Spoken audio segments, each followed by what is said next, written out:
This story is about value, or the difficulty of measuring and finding true value. The total size of the U.S. gold holdings is 261 million fine troy ounces. The size of the holdings in Fort Knox is 147.43 million troy ounces. At the current market price, this should be worth about $470 billion, give or take a couple of billion. The Treasury marks the gold at $11.1 billion. The $11.1 billion includes silver. The statutory price for gold is set at $42.22 per fine troy ounce, the same price it was in 1971 when the dollar came off the gold standard. The real price of gold in the open market is $1,750 per troy ounce. This is about 40 times more than the marked value. The heading is based on the value of $11 billion placed on the gold holdings of the Treasury, which is why it says 1% of the Bitcoin supply at current Bitcoin prices. To revert to the gold standard, the paucity of gold is the one true hurdle. There are many other reasons for the impracticality of creating an exogenous standard to which a country is beholden.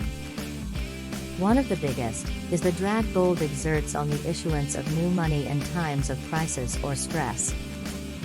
The Great Depression can be said to be caused partially because of the gold standard. This is not the story you hear from the gold bugs, for them gold is supreme. One of the least utilitarian materials in the world, namely gold, has great value by custom. This formed one of the greatest mysteries of value for monetary philosophers such as Adam Smith. Why is water or air that is necessary for life worth less than gold? The explanation is scarcity. Scarcity is the main driver of value for gold and Bitcoin.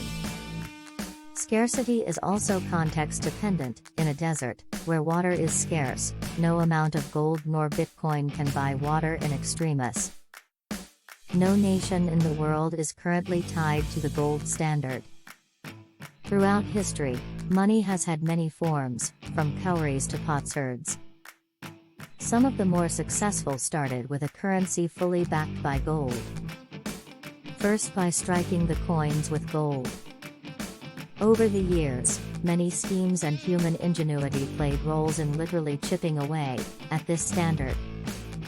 Bi-metallism set up in the young American Republic caused so many problems, because of differences in purity of gold, because of arbitrage between silver and gold prices at various points, causing breakdowns, including the unavailability of money to conduct transactions, leading to the printing of banknotes.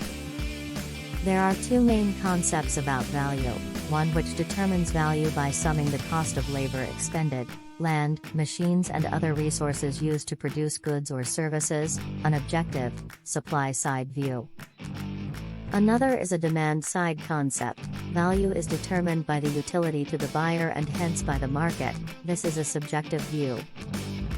These concepts, especially when either is used to solely determine value, create market failures. Market failures have ripple effects causing economic and social suffering.